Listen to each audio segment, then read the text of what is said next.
How you all doing? Feels like we have two congregations here. We have the eager ones that are thinking the closer you are to the stage, the more you'll get from it, and those in the back that already know. And then there's the rest of us that are we're just here in the space. So this is going to be one of those. Am I on? I don't sound like I'm loud. Am I loud enough? As long as you can hear me. There it is. Okay, good. I don't want to have to yell, but. So today could be a little bit of a mind-bending talk. Are you up for a little having your mind bent a little bit? I'm challenging our assumptions is part of what we're supposed to be doing if we're really growing, right? Because if it's all like, yeah, no, then first of all, you'll doze off, which is never good for ministers to watch. But the other reason is nothing would really change in your experience that would move you closer to who and what you really are, which is really what we're here for, right? This is all really about this great big thing called your identity was stolen. See, not the one with your social security number and all that, but who and what you really are. It was co-opted, at birth, essentially, in your physical birth, and it had to happen that way. So there was no mistake, but the mistake is continuing to live our life thinking that's all that we are. There's this, what do they call it?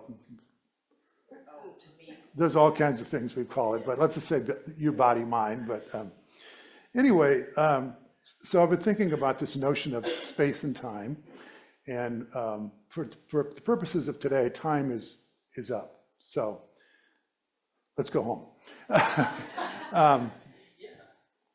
Time is up. So if you're around kids, if you're raising kids, or you're around grandkids, or you're around any small child, you realize that little children have no concept of time, do they? And it's absolutely, it's sort of frustrating, but it's also just charming to hear children react to your expressions of trying to convey to them passage of time or when something's going to happen, because they'll ask for something, and you'll say, oh, we can't do that until tomorrow. And they give you this. They have no clue what tomorrow is. And 5 minutes later, they'll say, is it tomorrow yet? And you'll say, no, never mind.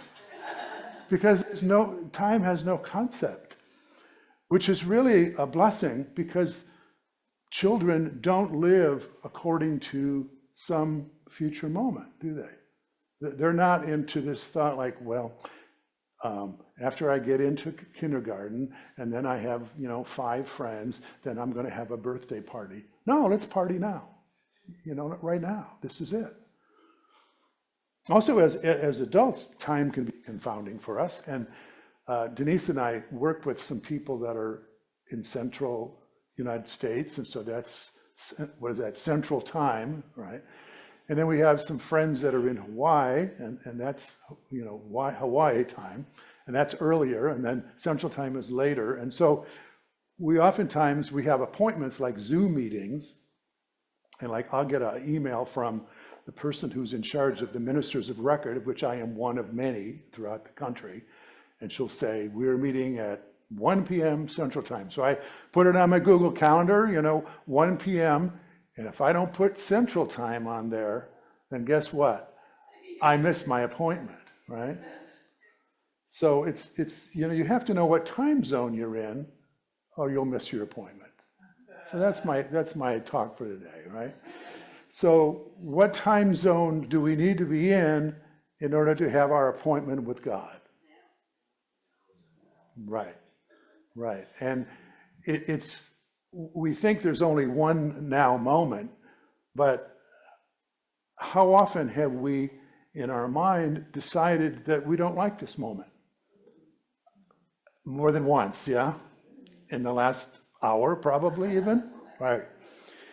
And so, there's a part of us that is either seeking something that we're not having right now, or we're resisting something that we're having right now. We would either like something that we don't have, or we would like to be done with something that we do have. And we can do that with persons and places and things in our life. And although that's a human tendency, we understand it, what it does for us is it causes us to not be here, because seeking always has to do with some future event, right? It puts us into the future, because if it's not here now, it means it's going to come later, or we hope that it comes later. And so we live in the anticipation of when things will be different, and we forfeit our happiness or our peace of mind or our joy or whatever sense of equanimity even for that event. Well, that event doesn't occur if that event is not in the current moment, then we live in large part with our attention being in the future. And then of course there's this other thing called the past. And the past, it could be the good old days, which is when we yearn for, remember back when you were young and your body was different and you could remember things and, whatever it is, looking backwards, there was that. And oh gosh, to get back there again. Or sometimes it's still living with a lot of grief and regret and disappointment, for things that happened in the past. I have my list of things. And that pulls us back. So, we understand this humanly. And so this thing called living in the now requires that we find peace in this moment. So how is it that if we have regrets for the past and we have anticipation for life to be different in the future, that we could actually just be here in this present moment and be okay? Well, that's the challenge, isn't it? And the challenge of that is ameliorated by all of the masters who say that what you're looking for, you already are. And we go, oh no, this is not right. This is wrong, and this is wrong, and this is wrong. And if I need more money, and I need a better relationship, and there's this whole laundry list of things in which we impose upon our sense of self and feel that without those things in place, that we can't be happy. And so what we're doing is we're not judging our essential self, we're judging the character, the body, mind, biography, story of Larry and his story. And yes, Larry and with his story could use more money. He didn't do too well on the retirement thing and all of that. But to essentially look to some circumstance outside of myself is blasphemy. It's actually blasphemy. Because you were created in the image and likeness of what? Larry with the body and the mind? No. You were created in the image and likeness of God. Body, mind is an accoutrement to your essential self. It's something that you walk around with in a body, but the essence of who you and I are, that pure knowing of your being, the essence of you and I, needs nothing. God's work in us is done. It's an incredible revelation, and it throws us for a curve because we've been conditioned to think that this life is a self-improvement project, haven't we, in large part? You go through life and there's this progressive accomplishment. You learn to walk, and then you learn to run, you learn to read, you learn to do math, you keep adding on all these skills and everything, and people praise you and appreciate you for how you've become so much more than you were when you were this little infant that just ate and pooped and slept all the time. That was your accomplishments, and oh, look how much more you can do now, so, and then you get older and that's about all you can do too, but anyway, that's it. Hopefully in between there's a lot of approval for other things that you've done. And so, I watch it with my grandkids now, and they come over and we ask them, how's school? And they say, no, one word, fine, And we go, tell us about it. Well, I got an A on my math test. And then we give them approval. Oh, you're so smart, right? So this conditioning that we have, where we have externalized the sense of who and what we are, is a normal part of growing up in the world. But it's not the essence of us. And this is where you and I, if we're really interested in finding happiness here and now, we have to do a couple of things. So I thought I'll just leave you with this today, and then we'll chat a little bit. So one thing we can do is we can change where we put our attention. Now we think that, our attention just happens, like the shiny object is going to grab our attention. And that does happen. But if we're intentional about our attention, we can say, I'm just going to put my attention in this moment on my senses, to get in the moment just what's happening right now. So like you could be in this room and you could be aware of sound. You could hear the sound of my voice. You could feel the soles of your feet on the floor. You could feel it on your bottom on the chair. You have a visual field. When you are doing that, you are here. You can't be noticing what's happening now if your mind is in the future or in the past, right? So putting your attention here brings you into this moment. I mean, you're always in the moment, but bringing attention to the moment is what allows you to sort of eliminate the consciousness that is filled with worry and concern, regret, anticipation about the future. Because you really can't. Have you noticed your mind can only sort of entertain one thing at a time? You think that you're a multitasker, but really you're a sequential tasker. You can think about this and then you think about this, But one thing you can do, because you're a spiritual being, is at all time you can be in a state of awareness. I mean, how many people here are not aware right now? Even if your mind is full of thoughts and even plans for lunch, yeah, that sounds good. When's that happening? And then I got to make a call this afternoon. But all of that is, you are aware of that. So there's a screen, like I like that, right? It's a good metaphor. The screen which is this state of awareness in which all things are known. Is there anything that you've ever experienced in life that's not been known by you? And isn't really the substance of everything what you know? That's it, right? So it's not what you know, but it's that you have this capacity that says what you really are, because thoughts come, thoughts go, feelings come, feelings go. All these things are transitory, yes?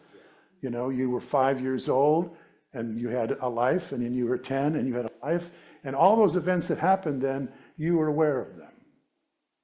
Now, what you were aware of changed over time, but that you were aware has never changed.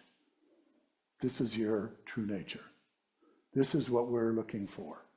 And what we're looking for is what we're looking from, is what St. Francis said, supposedly. What you're looking for is what you're looking from. What's looking is what you're looking for. A good place to hide it. Exactly.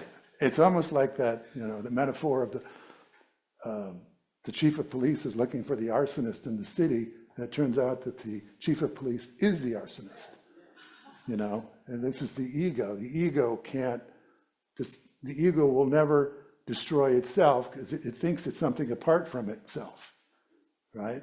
So that part of us that feels it's a separate self is not the one that's going to wake up to our essence, because it's the obfuscate. That's a big word. I better not say that. I could say something bad. It's obscuration. The ego is an obscuration of your truth, of your pure consciousness. So who you think you are gets in the way of who you really are. And who you think you are has been a conditioned form over a lifetime of living in a body. But who you really are has never changed. It's like you watch a movie, you can watch any movie you want on a screen. The whole time you're looking at the screen. You forget you're looking at the screen because you get so caught up in the movie. And it could be a beautiful love scene, or it could be a war scene. How is a screen affected by that? It's not. How is consciousness affected by what consciousness is aware of? It's not. It can't be, because it is formless. It is pure awareness. And pure awareness is what we would say is our divinity, our divine self. And we only find and become aware of that in its fullness, or in its emptiness, like, more accurately, when our attention is not caught up in objects. So that's why we have these practices, sadhanas, in which we sit quietly, get into the silence, let go of the story of our life. And sometimes we have to do something called surrender. Oh, and people don't like that. No, never surrender, because they think we're talking about giving up.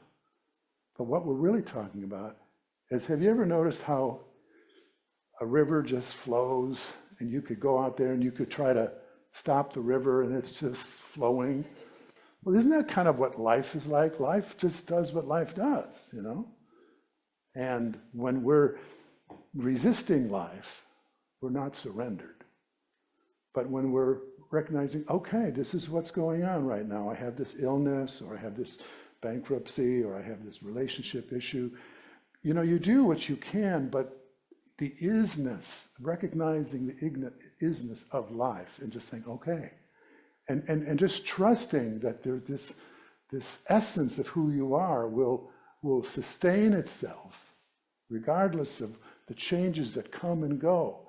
There is this changeless essence of your own being, and unless you pay attention to this moment, unless you surrender, unless you sort of give up control and trying to control your life, just like the people that are out surfing, they're not controlling the waves, they're finding a way to surf, right? They're going with the flow.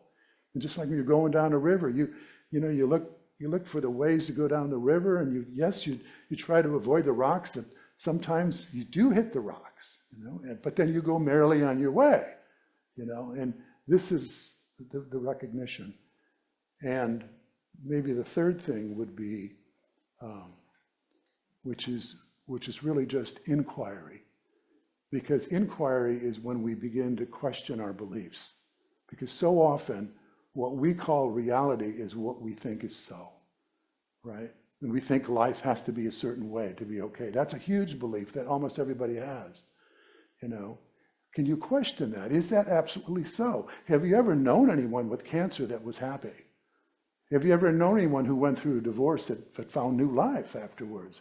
Or, poor people who have these huge smiles. When we go to Mexico every year, and people there we would consider abject poverty. You walk down this cobblestone streets, you look in, you see like a whole bunch of people in there, and they're all laughing and having a good time. They have dirt floors, it's impossible for you to come away with a notion that you must have this and that in order to be okay. Where does that come from? Does it come from some, did they have a transcendent experience? No, it's the opposite. Their essential happiness was not conditioned to believe that life had to be a particular way.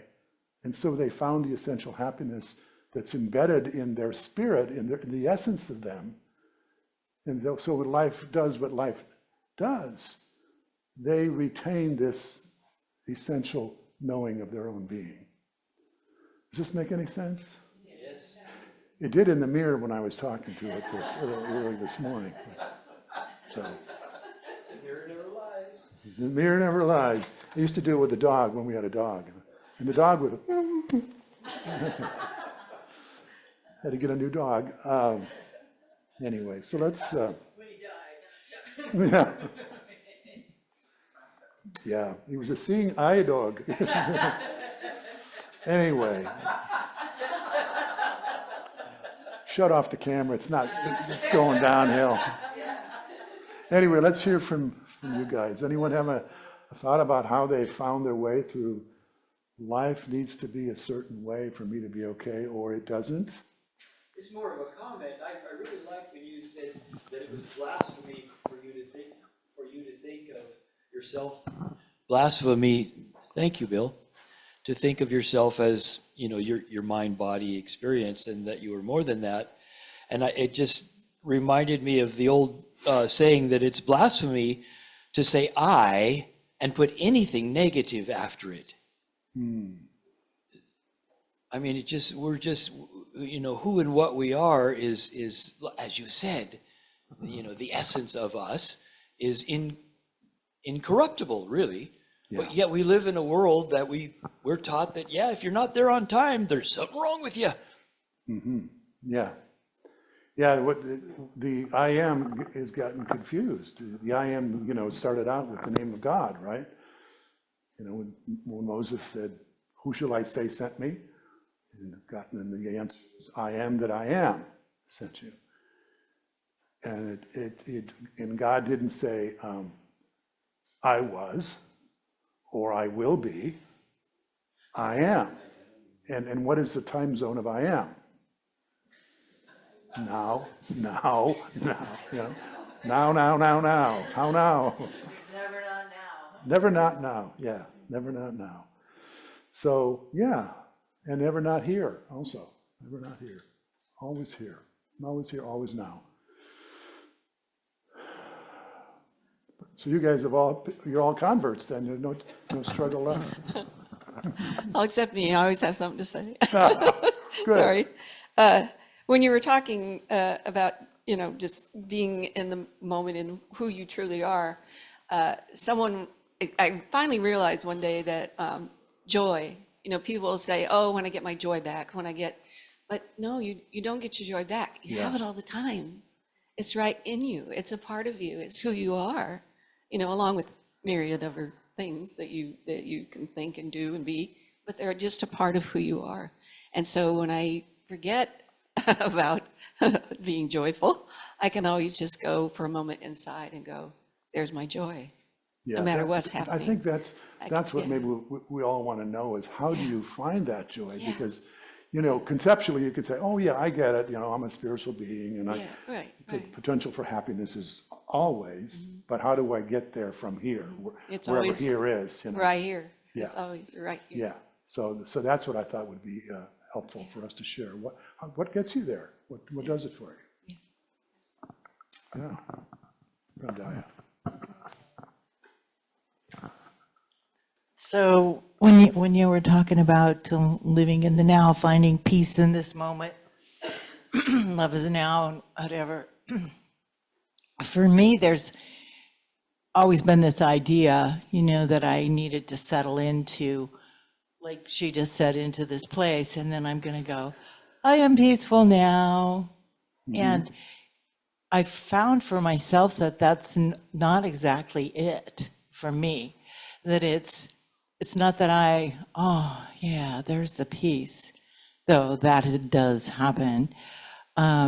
It's like, I trust the flow. I trust that even though I want to cry right now because it really hurts, right? That doesn't mean there isn't peace in this moment, right? And that there's never not now, so there's just this ever-flowing presence. And somehow I'm on the edge, I think, of learning kind of is to welcome what is in the moment. And that's the way to the peace of joy, one of the greatest joys for me is when I discover truth, but it might not be something I wanted to discover. You know what I mean? Yeah. And yet there's a joy that comes with it, even though there's challenge that may arise out of that awareness. Am I making any sense? Yeah, I think in other words, it doesn't matter what arises if you can say yes to it. That's what I'm Yes. hearing in a sense. And you know, Eckhart Tolle, you know, his thing about the power of now, he said, if you can just look at life's events, whatever shows up, and this may seem like really high teaching, but you can do this, maybe not right away, but maybe eventually, as if you had chosen it. Because what's the stance of the heart in relationship to something that you've chosen versus something which you think has been foisted upon you? It's a totally different energy, right? One is closed and one is open.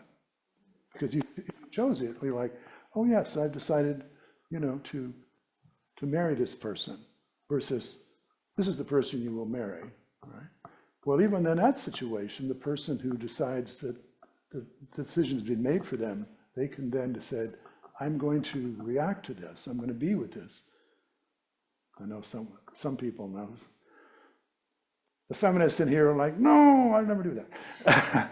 But if it is your reality, at least for the moment, as if you chose it. Because then you bring your whole self to that situation, rather than that resistance, that closed down, which closes the mind, closes the heart, and your capacity to be with life is compromised. Well, even I chose to be angry right now. I've chosen to be sad right now, and that's part of the flow of this moment. You know, it's like I'm not going to automatically go, okay, peace, you know? Yeah, you're No, not gonna what's fall- happening is this. And the more that I just welcome that Yes. and not add to it, you know, Yes. then the more then I feel that peace flowing, Yes, that's that the stream, that tantric thread. approach. The tantric approach is, you know, moving towards Through. the pain and the suffering or whatever, as opposed to, you know, trying to re-identify, oh, I don't identify with that, you know. Yes. But when you move towards it, it's just like a child who's injured runs up to you, you don't go, hey, you're fine, there's no problem. You embrace them. You embrace them and give them comfort, and you also know they are going to be fine. So you can hold both ideas. Yeah. Yeah, Diane.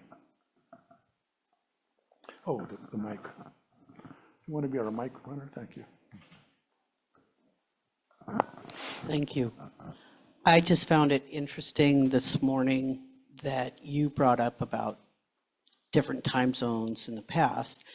I was talking to a friend of mine this morning who lives on the East Coast, different time zone. And we were talking, she was wondering, we brought up class reunions in the past and ruminating about the past because somebody had reached out to her from that time, and she hasn't spoken to this person in 20 years. And she doesn't want to stay in touch with them because they have grown apart and grown on different lives. They have nothing in common anymore. And I kind of forgot where the point of this story was going, other than the fact that we no longer have to talk and ruminate about the past. People want to bring up the past. We don't have to engage in that conversation, and we don't have to say yes to it. We're adults. We're here now, this point in time. We don't need to bring up any shame or guilt from generations back or even now. Yeah. We are here now, and we are enough. We have enough. We will be enough.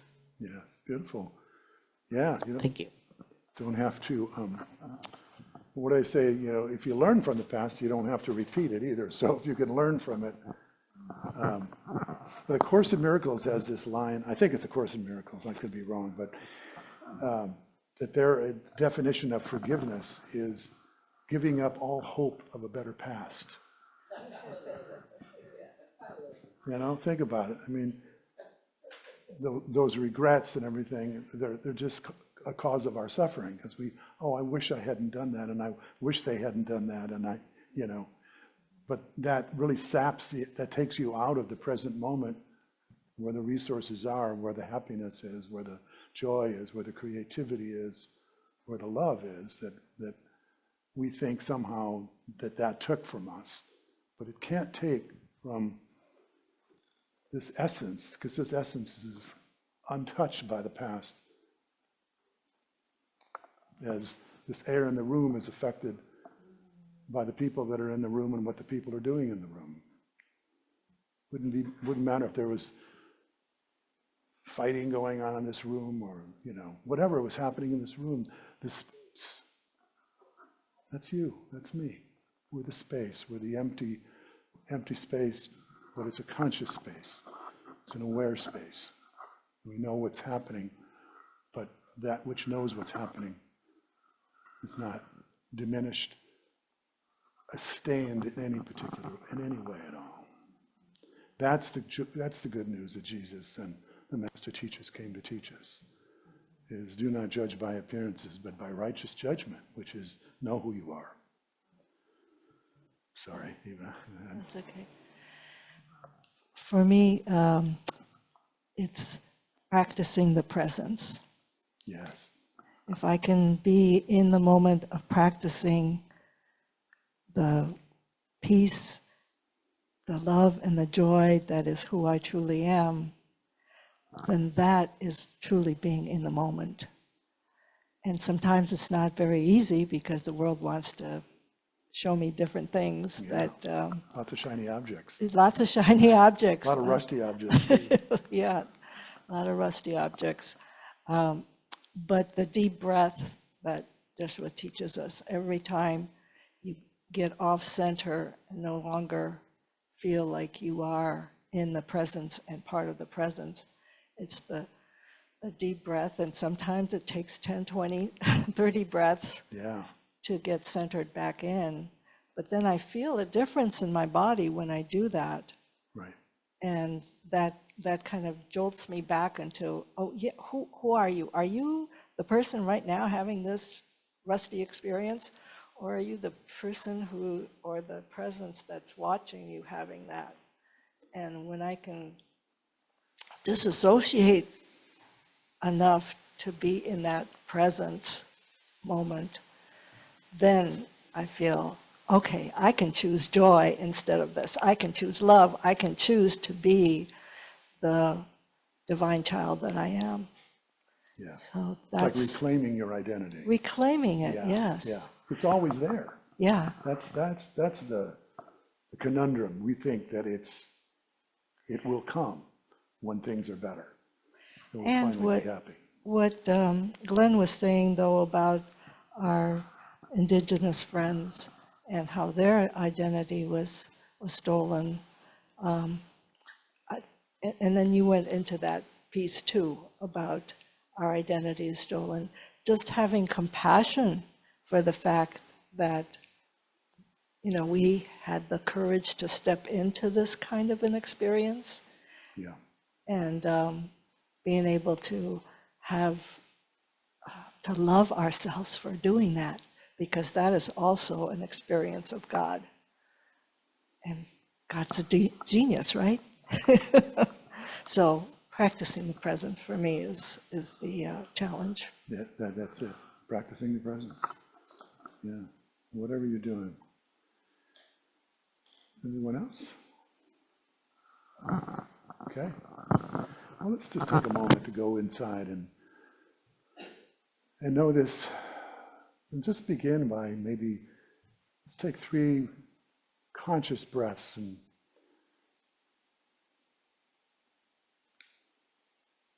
just realize with each breath that you are here. And feel the earth beneath your feet. Maybe feel the cool air in the room on your skin. And be aware of whatever sounds are here. The light. Sensations in the body.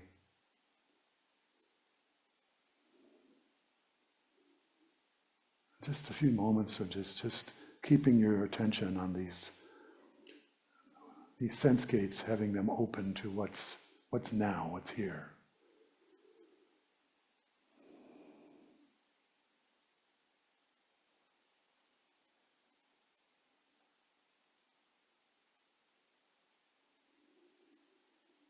And if a thought comes in, then just acknowledge it and let it come, let it go.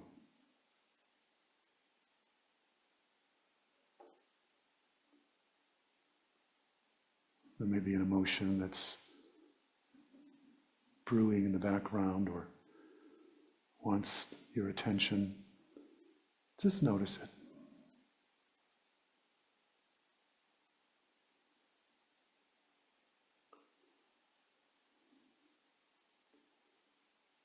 And if you can, be the screen of awareness now, just moving into the background. That which is aware. You've already noticed what you're aware of. Can you just be aware of awareness itself? Some call it presence. Some call it consciousness. It's the knowing. Whatever you know is because there is a knowing. Without this knowing, you would know nothing. What's more foundational? What's more primary? What's more essential than that?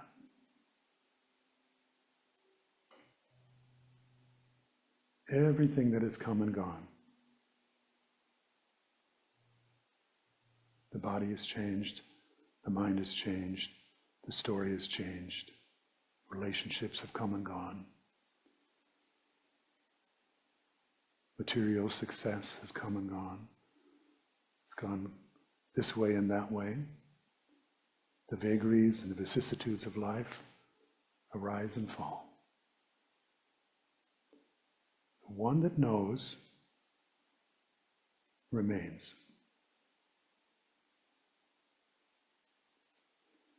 It doesn't get better, it doesn't get bigger, it doesn't get smaller. It does, however, seem to get brighter when we become aware of it.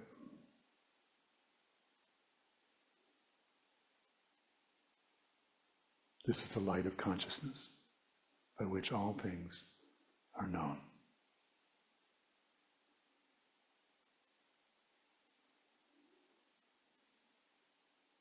It was with you during those difficult moments. Humanly difficult, humanly painful, moments of great celebration, success, winning, losing, and yet it remained unchanged. Quite accurately, it's untouchable. It's not of this earth.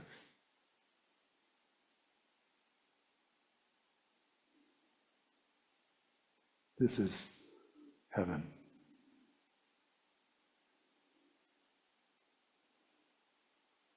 Here and now.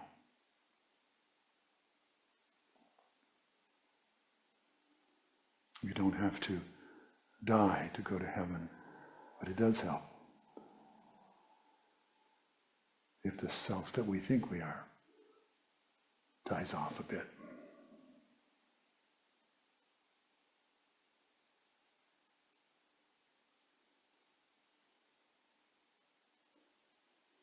Jesus said, I am with you always. He wasn't talking about the person,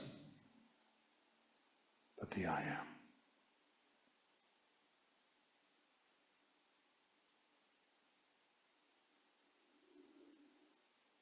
It is in this knowing that we are resurrected and reminded and restored and renewed to that which we have always been and shall always be. So be it.